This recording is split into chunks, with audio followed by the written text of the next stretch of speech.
Let's see if we've got the transcript going.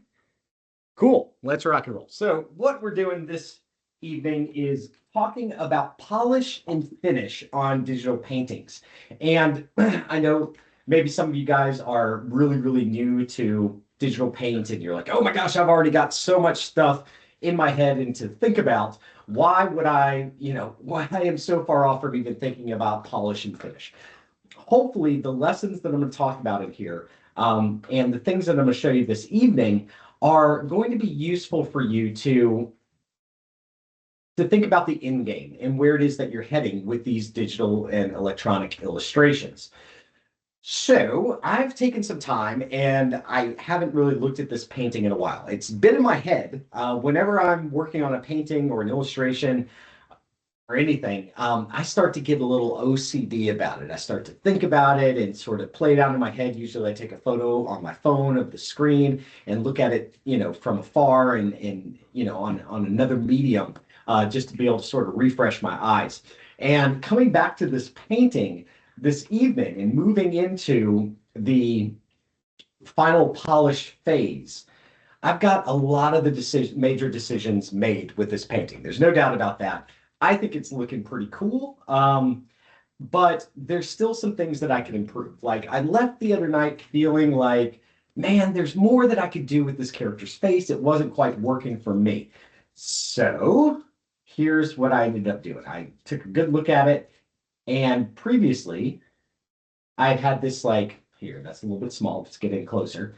I had this sort of pinkish line coming from the background and thinking, okay, maybe that can work for the subsurface scattering, but it was a little bit distracting on the character's face. So by turning that and doing just a pink wash over the top of it, I think that that helped it out considerably. Now, I did a couple more things as well. Layer 61. The way that I'm getting to these layers so quickly is I've got my selector tool, and in the top left-hand side, I've got the auto select turned off, and I'm up to 60 something layers within this painting, which isn't too bad.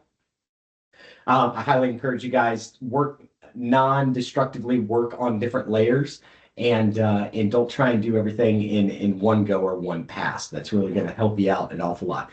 Anywho, so on layer 61, I went through and ended up adding some yellow overall to the character's skin. I felt like the glow wasn't quite connecting the way that I wanted it to, so I did a light glaze.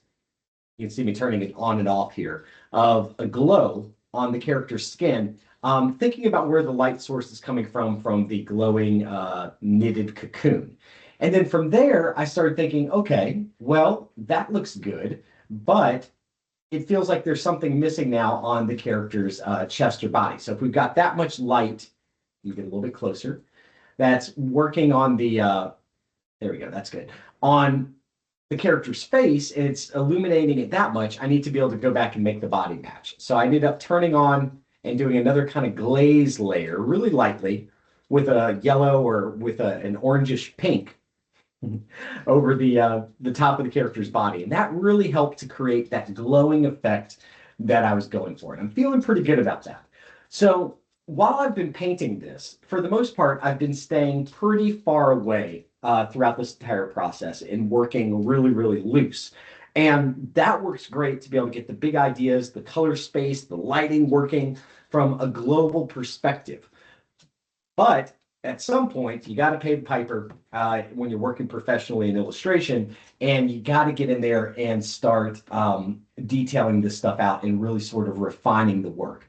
So let me go in and let me show you some areas that could definitely use some refinement. So for example, right here on the character's shoulder, that's too much. Yeah, there we go. When we look at this shape here, it's not the most refined shape. It's working, it's doing its job. See if we can get in on it. Layer 50. Yeah, there it goes. But this is a good time for me to be able to go in very carefully with the smudge tool and just start cleaning up and making that shape feel more intentional than it did before. Same thing goes with sort of the musculature over here. So if you're trying to do photorealism, this is your gateway to being able to do that. Now, other things, when I look look back with my editor's eye on this piece, I'm looking for sort of thorns that stick out of my mind that are a little bit distracting, or as I let my eyes pass gently over the painting, things that stand out or feel messy or don't feel quite right to me. So one of the other areas that's bugging me right now is this pink line on the back of the character's back. There it goes, zoomed in. And this pink line was cool in the beginning. It helped me think about the the shape and where the shadow needed to be. But it's a little bit too bright and a little bit too thick. So what I'm going to do is I'm going to taper that line off. I'm just using my fuzzy brush as the eraser and setting it down to 25%. And so what I want to do next is go in, and I've got this brush set to 29. I'm going to bring it up to 68. I'm on my brush now. I got to my brush by hitting B on the keyboard. And what I'm going to do is just define that a little bit more. Okay. So I've softened it, and now it doesn't feel like it's sticking in my head nearly as much. It feels quite a bit more, quite a bit better. There's something going on with the edge of the character's neck right here that I'm not entirely sure about. So let's go in. We got my pink layer that's up on top. I'm going to grab that, and I'm just going to, that looks a little strange. Let's figure it out. So there it is, layer 62. Let's just do a new fresh layer since I'm creating a little band-aid over the top of this thing. And I've got some choices. So let's make it just a little bit darker right around the edge here. Drop this below. There it is. So now that's hiding, and that feels just a little bit more cleaned up. I know this feels really overly detailed for what it is that I'm going through and doing, but trust me, this type of minute attention to detail is really going to serve you well within digital painting. So digital paintings that are one of the main areas that in illustrations that they differ from traditional media is that we're used to working, on a sheet of paper, on a canvas, and that's the scale. However, when we're working digitally, we've got a magnifying glass. We're moving in and outside of this thing. And if I was to actually print this at its real scale, all these small little things that feel like I'm being really nitpicky right now are going to stand out, and it's going to look a little bit rushed. I want to show you an example.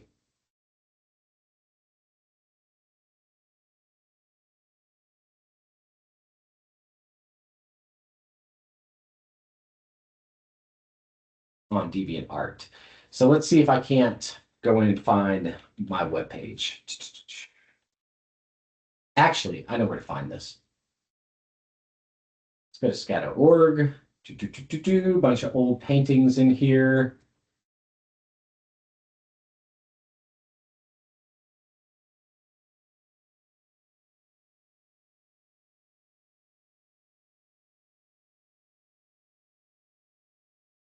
There we go. All right. So, darn, that's not going to give it to us. Let's try it here and see how we're doing. I think this will give us a better idea. So we're going to go to my website real quick. Thanks for your patience. This painting that I want to show you will give you an idea of what real polish within a digital painting actually looks like. I don't know why my website's taking so long to load.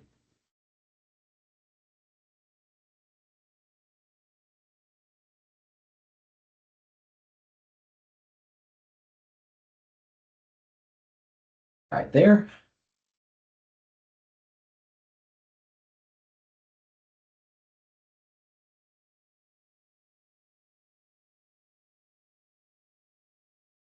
Well, that's a bummer.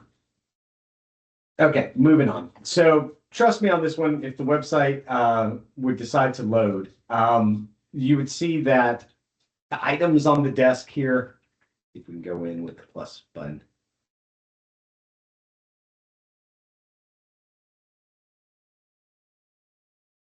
Okay, that's not working either. The items on the desk are hyper rendered. There's all kinds of wood. Oh, there it is. Cool.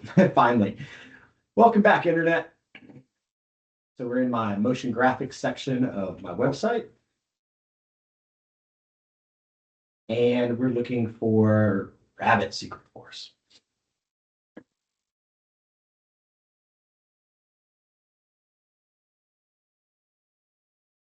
Here we go.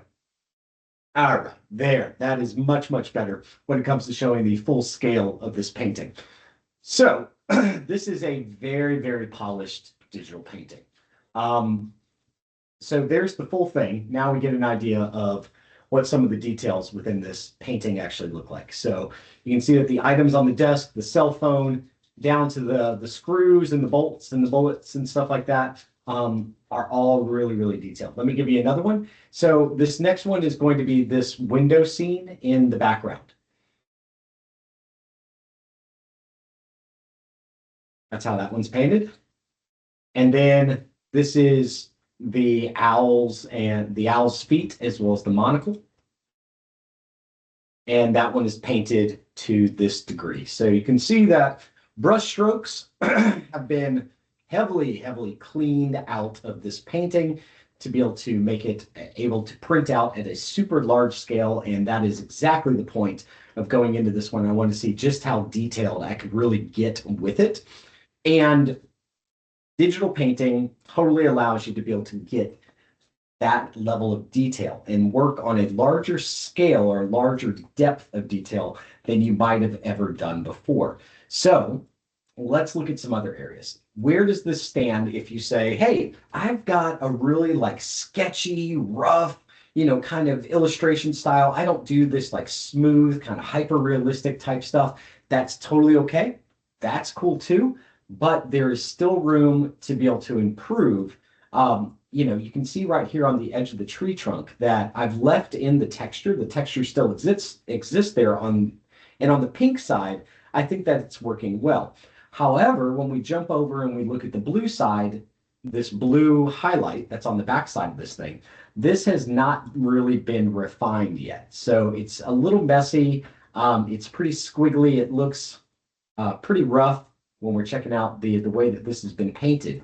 And so what I want to do is just go back and give it a little bit of attention to be able to make it work a little bit better. Same thing goes with this highlight underneath the tree. There's probably a little bit more that I can do to that, but for right now, I want to work on the blue. So I'm going to go into layer 19. I'm grabbing my selector and then right-clicking over the top of the stroke or the painted region that I want to affect. I'm going to use my smudge tool. I'm using the basic brush for the smudge. If you overuse the smudge tool, people will be able to tell that you are overusing it. So please use the smudge tool sparingly. Otherwise, your whole thing will just look a little bit sloppy and it won't look that intentional. It'll start to make art directors and other professionals out there will be able to read this from a mile away for how much you use the smudge brush. It feels cool in the beginning, but there's definitely a time and place for it, and we don't want to overuse it. All right, so I'm just going in and cleaning up those little strokes just a little bit. And where the black is pushing through from my underpainting, I'm just pushing the blue over to it a little bit more so that it feels just a little bit more refined. And if that line is broken, that's okay. We've got a rough tree. It's no big deal. All right, so now we've got that pink smudge underneath. Great, that's all in the same layer. And so I just want to push some of that out, soften it so that it's not quite so sharp with the way that it's dissipating, and just give it a little bit more texture. So by softening things a lot of times, but still leaving in the original line integrity from the beginning, it helps out an awful lot to be able to add refinement to these works. Other areas that are really kind of irking me right now with this painting is right behind the character's head. There's this pink line here, right? You see that big pink line that's going on? It is supposed to be another tree further off in the background. However, as you start to zoom back on the painting, let's go into this scale. Now if you're looking at this with your art editor's eye, you can't unsee that pink line that's back there. And it's again one of those things that when you're visually looking at this, it becomes a little bit sticky and it sort of sticks out in your brain. So I want to go in and I want to see what I can do to be able to address that big pink streak that's going on back there. Layer 8. All the way to the background. This is an early decision that we are working on. So I'm going to grab some of that lavender, and I've got my brush set to 37% now, and I'm just going to soften it just a little bit. All right, we can still leave the pink there that we had previously, but now that pink line is not standing out nearly as much as it was before, and it feels more in harmony with the rest of the painting. Looking pretty good.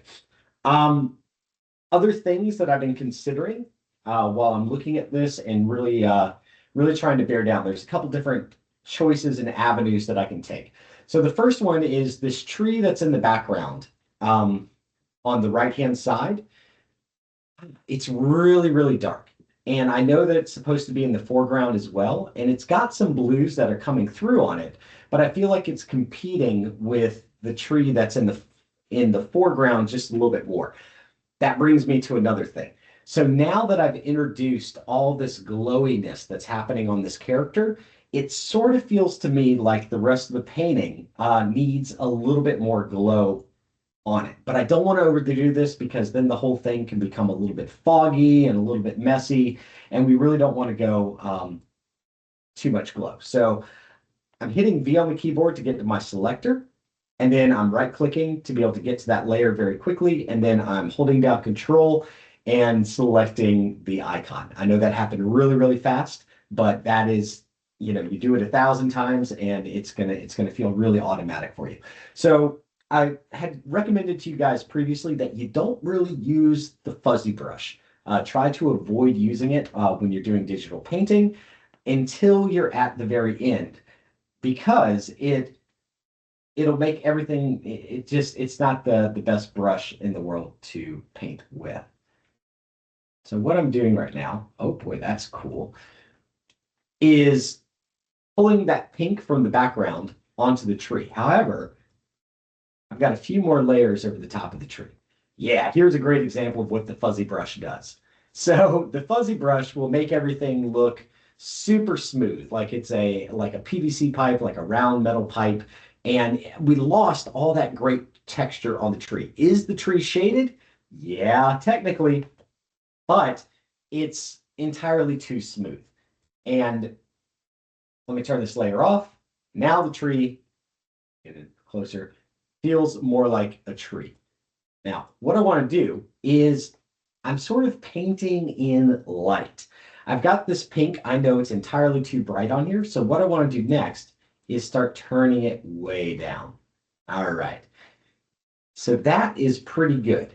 And what that just did was it helped to push that tree back just a little bit more. So let me zoom in again, and we'll be able to see. If you'll focus on the tree in the foreground, that's black, that's definitely coming forward, and the tree on the right-hand side, now the tree on the right pushes back ever so slightly. That's down to 39%. I think that I can drop it down just a little bit more. This is 28. And that helps just a little bit to soften that tree and move it further towards the background. Without that, that black branch is also pretty dark as well. And so that's feeling quite a bit stronger for me to be able to push that tree back. Now, the next thing that I've been noticing and thinking a lot about, again, I don't want to get overly glowy on this piece. There's already a lot of high contrast and a lot of things going on, is that this part within here is a little, we're kind of missing some of that glow. So the glow is really intense over here and down here, but we're not getting too much of the glow within this area. And it sort of feels like right in this section, we just need a little bit more of it.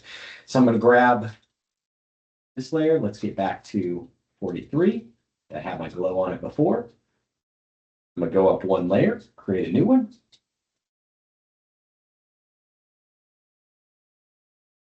And so that's a little bit too bright, right? And I'm starting too bright so that I can always, with my opacity at the top of the layer select, start to turn that stuff down.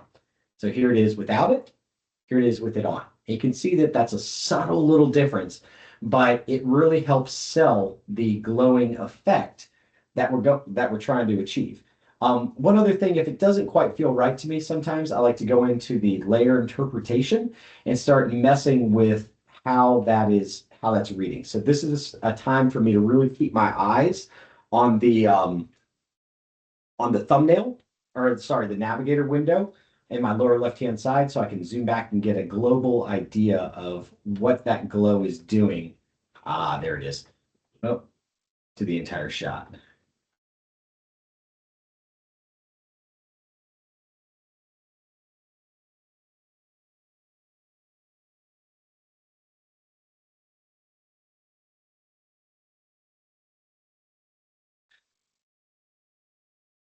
And normally, oh, that's kind of cool. It's just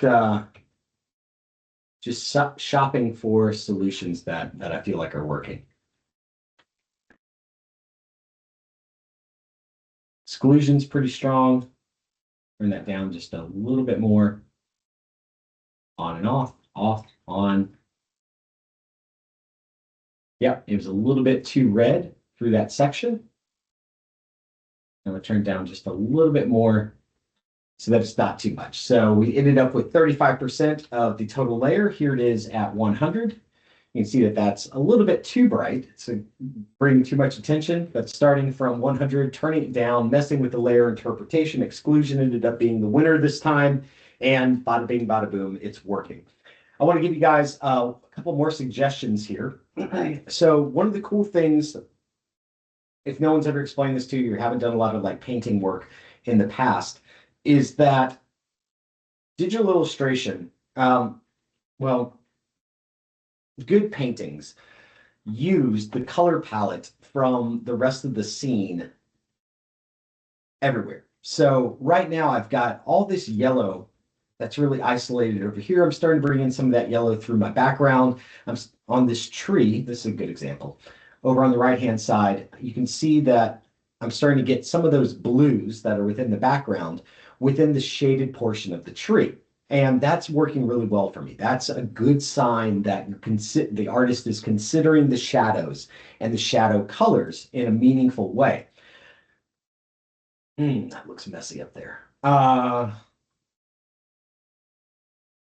Sorry, we're doing this stuff right now. We'll get back to the what I'm trying to talk about is adding different shades and values. The tree within the foreground right now has got too much pure black. Maybe it's like a reddish black or something like that in it. But I think that there's an opportunity to be able to bring in some of the greens. Just going to blur that tree out so it's a little bit softer on the edges. Some of the greens from the background and from the foliage into this tree in an interesting way. So I'm grabbing one of my greens from these little specks here within the foliage. And within my original sketch, I have a really cool way of doing this to where there was some dirt here that was being displayed, and right now it looks like it's all root, and we haven't really added any type of moss or anything like that to the tree. So the tree is just working with the light. The light is doing a lot for this guy, but I have a feeling that by infusing some of the green into this tree, there we go, give that green, that's the tree, that we're going to get a pretty cool result here that's going to help the painting feel more meaningful and take some of the hyper focus off of this black tree. Because what's happening right now is this black tree is competing with the subtle gradients and glowing effect that's happening on the character. So there's a stark difference between the grays, the neutral grays that I'm using within the character's hat, compared to the darkness of the overall tree. And so it's not quite balanced. If we look at how dark this trunk is at the same eye level as the character does not have that same amount of darkness going on with them. Where I like the darkness, I think that that's really making for a strong overall composition. So there needs to be some type of balance, but I think the first step is infusing some of these other colors. Turn my opacity down 41%, turn my smoothing up to 25%. And let's start just building in some other tones. So that one ended up being really bright there right from the beginning.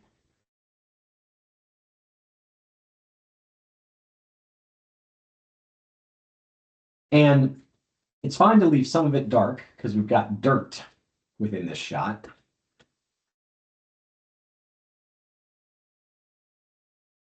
But within some of the shading on this tree, I think, so what the way that I'm approaching this is I do have a little bit of a highlight going on at the very top of the tree, which is nice.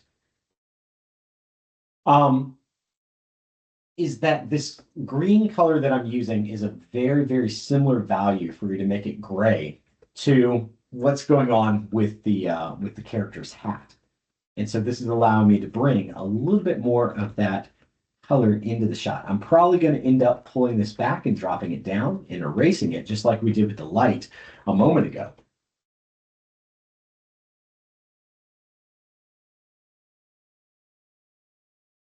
But this will help me start to break up some of that big black tree trunk that's going on here and making it a little bit softer on the viewer's eyes. That's a good area to fill in. So by making it a little bit more rainbow, it won't have quite as much contrast compared to the character. All righty. So that's feeling pretty cool. Let's unselect and let's back up and shrink this thing and look at it. So that little bit of green in there, really, the tree is exactly the same, but that little bit of green is really going in and doing wonders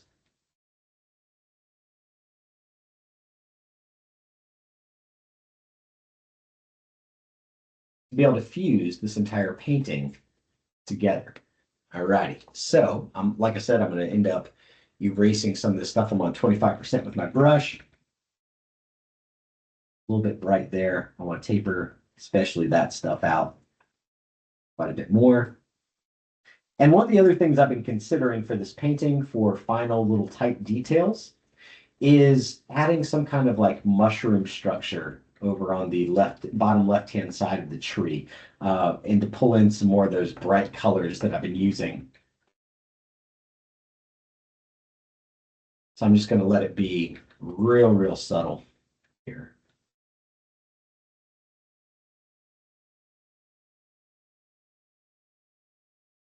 There we go.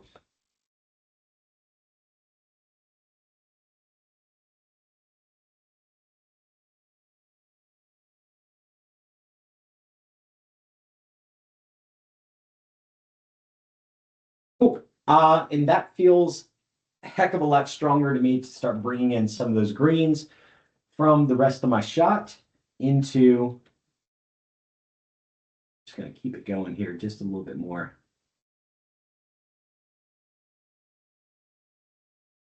into the roots.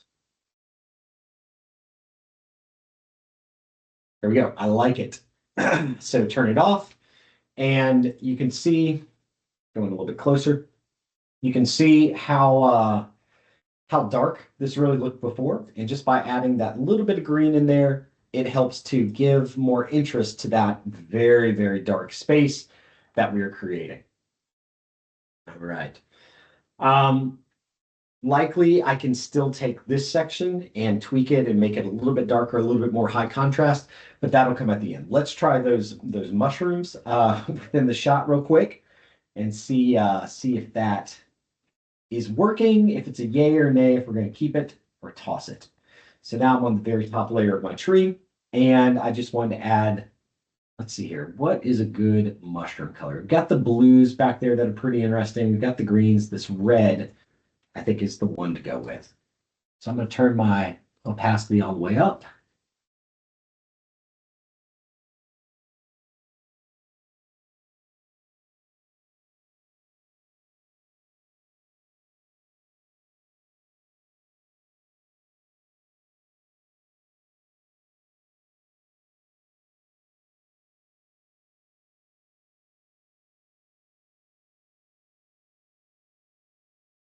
And I'm trying to create an interesting rhythm here with these dots that I'm creating for the mushrooms. Let's keep it going down just a little bit further.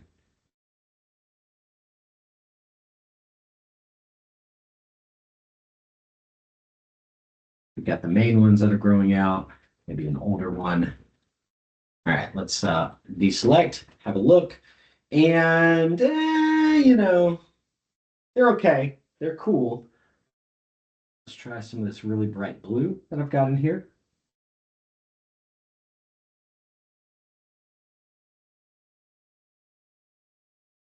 Just on the edges of them.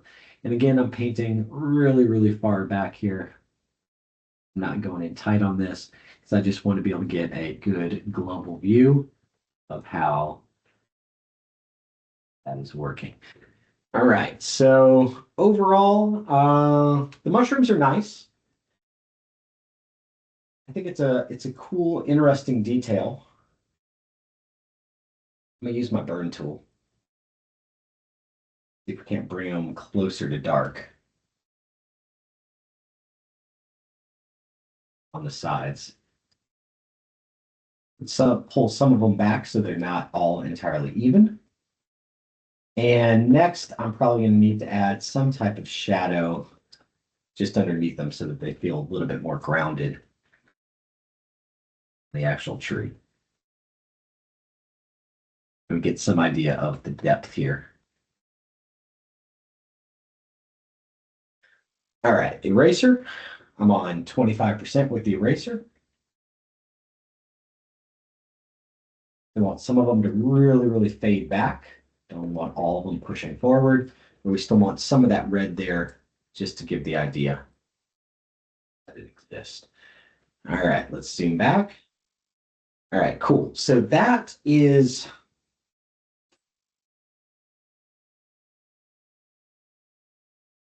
not as strong as it was before. Let's turn it on and off and just have a look at how we feel about it. Okay.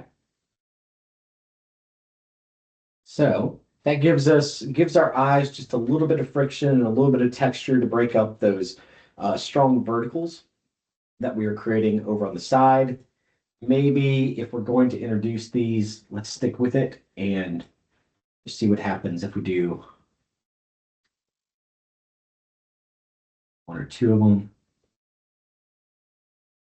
right out here on the edge that are a little bit bigger.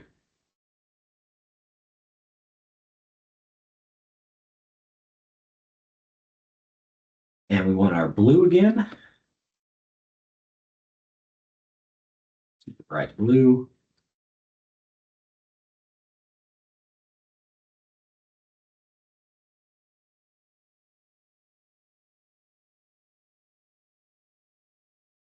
Grab some of our pink just to give them a little bit of an outline on top.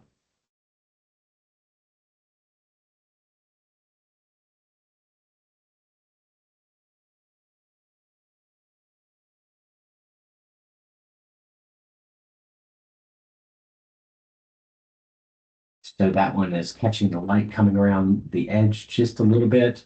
No shadows going around them. That's fine by me. So let's check it out. All right. Yeah. And I think that having them stick out just a little bit more was a nice touch.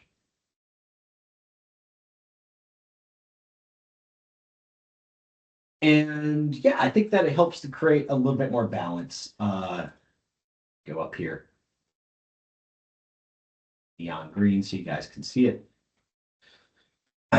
So I think it creates, by adding those mushrooms here, I think that it balances out with what's going on this side. So this side is really one of the darkest areas within the entire painting now. And to be able to create contrast and a little bit of visual friction between these two sections, by adding that extra texture and those little bit of mushrooms there, it helps to drop the viewer's eyes back into that section a little bit further. And I think that's a nice touch. Okay.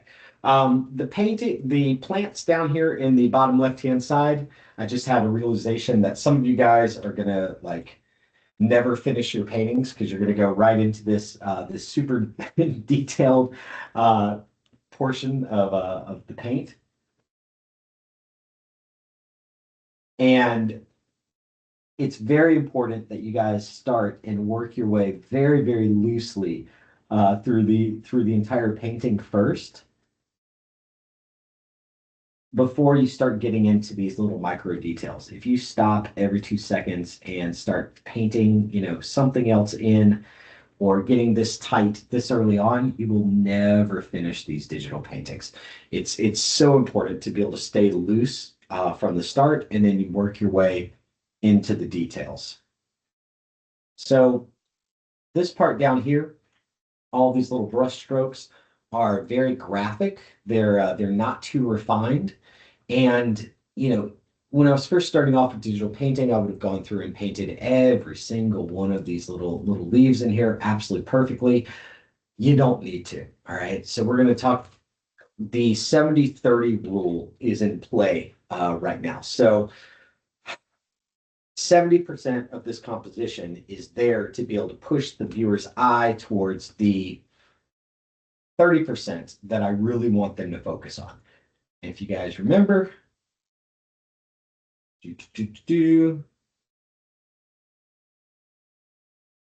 want to let's do a color overlay just so that we can see it since we have so much red now.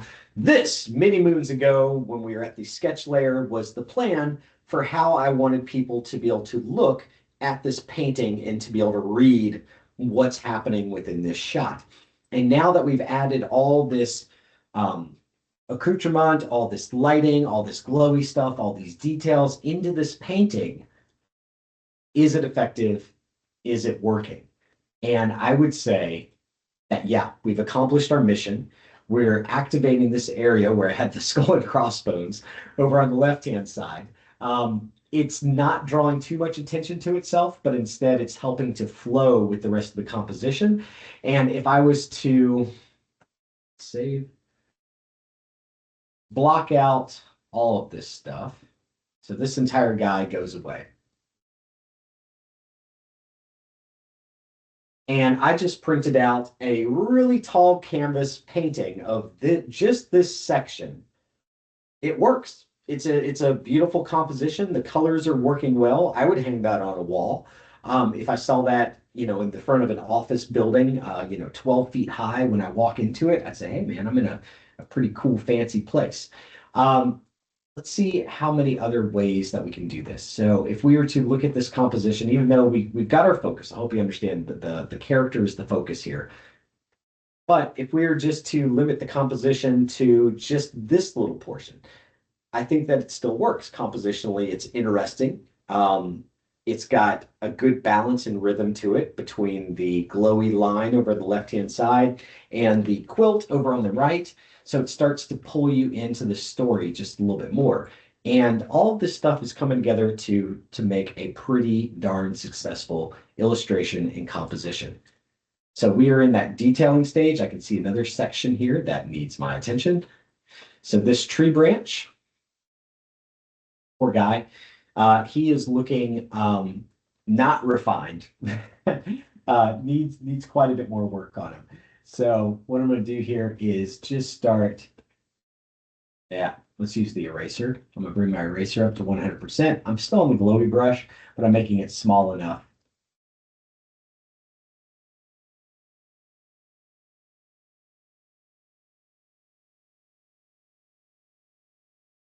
Where I can start doing a subtractive method here, where I'm removing things.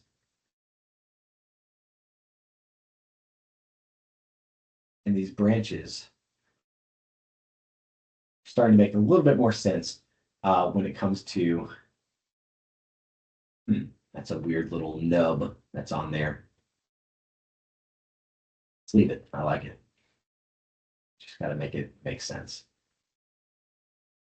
Cool. That's good with me. We've got this nice purple line that we've started elsewhere.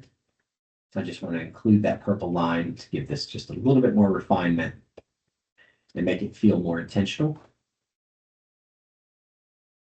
down the edge of that branch.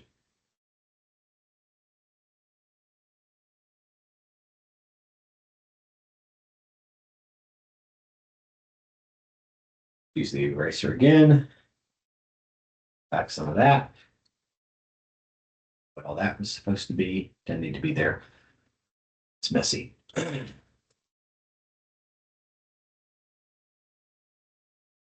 Cool. So that little branch looks a heck of a lot more smooth now. Uh-oh. And one thing leads to another, right? So now we got to go in, give this branch just a little bit more love. Feels more intentional.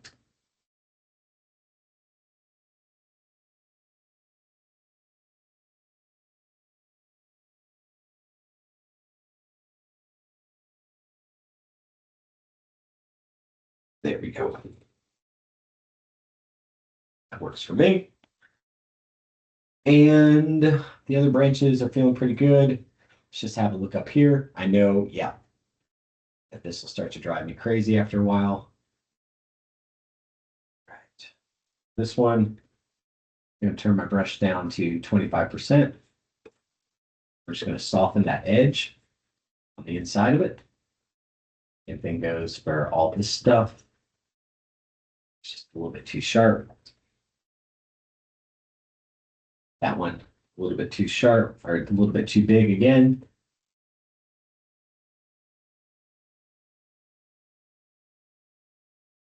That feels better. Okay, but it's still being rough.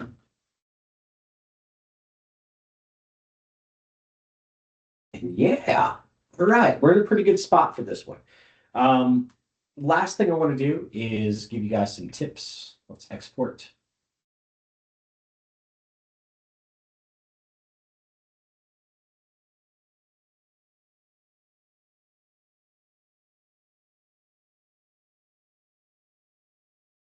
Refinement. And one last thing to be able to do here. So I've got my JPEG now.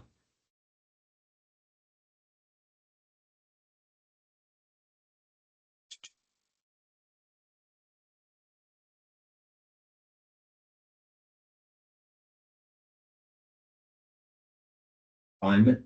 And what I want to do is now that I'm looking at this final JPEG, is this can really help out. Oh, yeah, I forgot to paint the two chopsticks. So those are those are entirely too dark right now and need a little bit of work, but that's okay. We'll get to those in just a moment. Let me save those for a second. So I'm just using my magic wand and I'm Control C, Control V on top of them to be able to create a Band-Aid. Let's duplicate my original layer or my background layer. I'm just right clicking and go to duplicate. I don't know why they put duplicate layer right next to delete layer. I've deleted layers before. You can get it back. Control Z to undo. So some of the stuff that you can do when you're at this stage is pretty interesting. One of my favorites to be able to check to see if a painting is working or not is to desaturate it. So when you desaturate the painting, that can really help you understand the value system that you're using within the illustration. So when we do that within this painting, my assumption was correct. We've got really, really dark blacks going on the tree trunk. However, the character himself becomes very, very gray here, and it doesn't have enough contrast that's happening with him to be able to compete with that tree trunk. So I haven't solved for that issue yet. However, the rest of the painting is working very nicely with atmospheric perspective through the jungle scene. You can see that the glowing quilt is not the brightest thing within this piece, even though the reds and the yellows are pushing forward. When we bring this to grayscale, you might be very surprised to learn that all that really bright stuff over there on the right-hand side is in fact not the brightest thing within this entire shot, right? We've still got the very far off background, the pink that's back there, that's actually the brightest, most saturated thing within our shot that's creating our light source and making it work. Isn't that something? That's wild, right? I love it when a good idea comes together and is working. So what I'm going to do next is we're back to the original color one. I am going to use I think I can do this.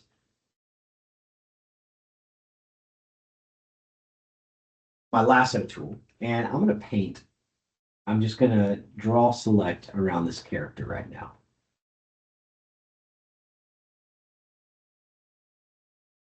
One of those times where, if you ever see any of those people wearing those digital illustration gloves that are like, have got two fingers, but they cover the hand. I could really go for one of those because my hand's not flowing too well right now. Stick it here. Right.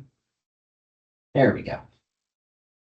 So we've got him. We want to keep all that stuff mostly the same. This is all going to stay the same. That part can become a little bit darker, a little bit more saturated. I like the way the face is working. I don't think I really need to mess with that too much. Maybe right up here, just a little bit as it starts to get darker. Oh, oh, wiggling.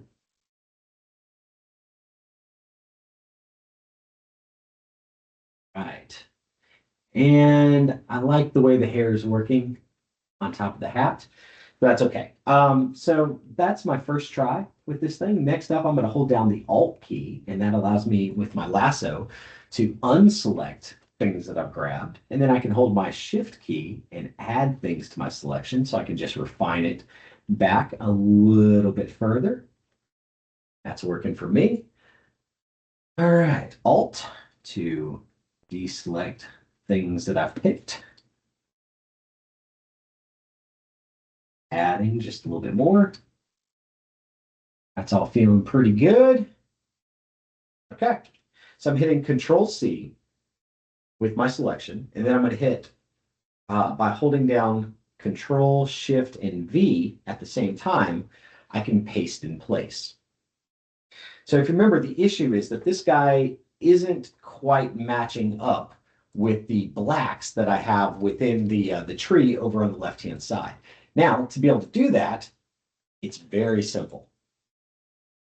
Remember, I'm working just from the JPEG now at this stage. After I've done my refinement stage, I think it's okay to go in there and start pushing and pulling some of this stuff just a little bit.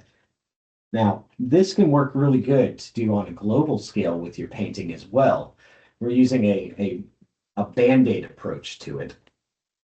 This, when you work in a studio, this practice can start to become problematic when your boss, you think you're done with the painting, and then they come back with 7 more revisions that you weren't anticipating. So suddenly you have to fix the original painting, then bring it in here, and then update it with the second version. I've been there. It creates a nightmare, but for this one, it's okay. So what we're going to do here is I'm going to go into adjustments. I'm under image, adjustments up at the top, and going to levels. And with my levels, what I want to do here is the level one is the easiest to be able to understand. You've got the, what's the other one called? The curves. The curves confuse me a little bit. There's some artists out there that are really, really good with them. I'm not. But what I'm doing here is I am just pulling my levels.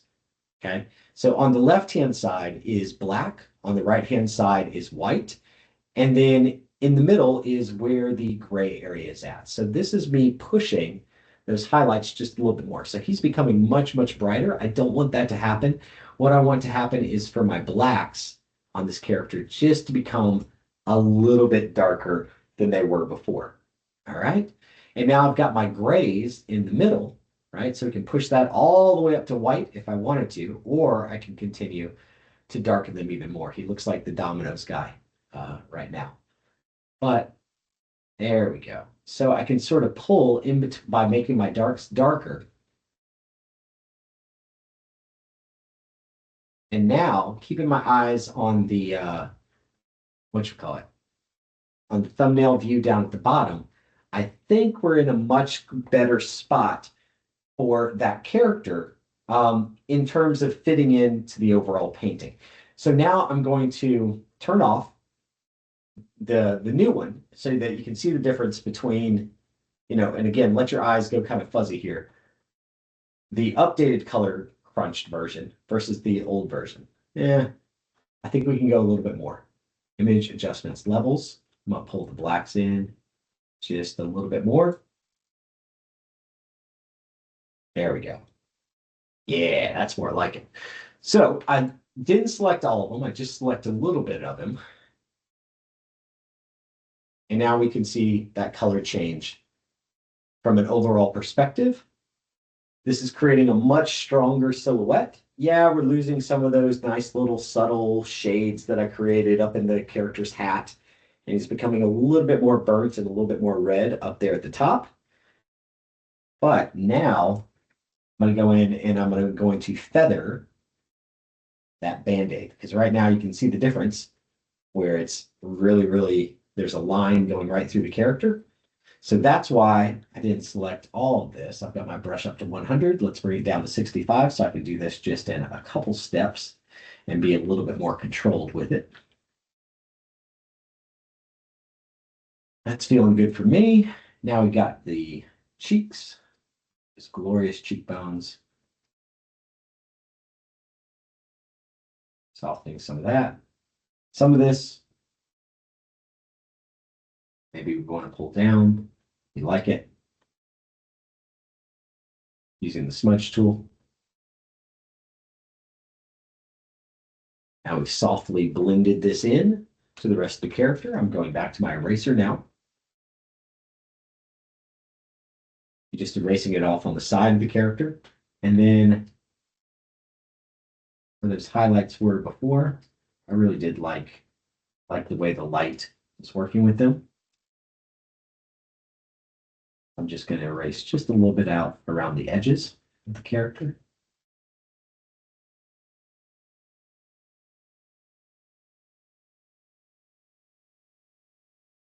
Now it's back. I'm just going to pull that up just a little bit, just a hair. All right. There we go. So now we finally made it. We got to a level on this character. It off. His face is still working really good. Maybe let's turn this down to like 28%. Or soften that taper up just a little bit more. A little bit sharp on the nose for me.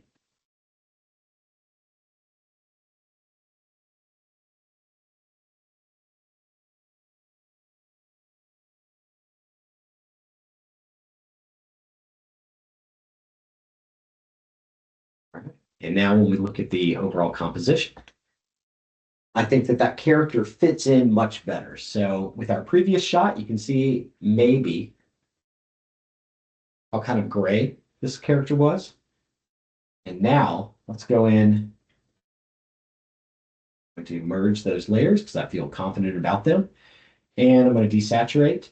And now you can see that that guy is really popping out a lot more against the background than they were previously. I forgot to do the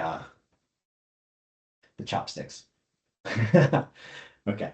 I'll do the chopsticks later on off camera, but yeah, I hope that gives you guys some ideas of how to be able to polish these paintings and bring them closer to a finalized form. Some little subtle color details that you can do. You can also, go in on a global scale if you just want to have fun and experiment and see this in a couple different lights. What other colors might work here? If we turn the entire thing green, is it still working as a composition? Does it still work in yellow? If yes, you've probably got a pretty solid painting on your hands. So thank you so much for watching this demo. I hope it was useful for you. And till next time.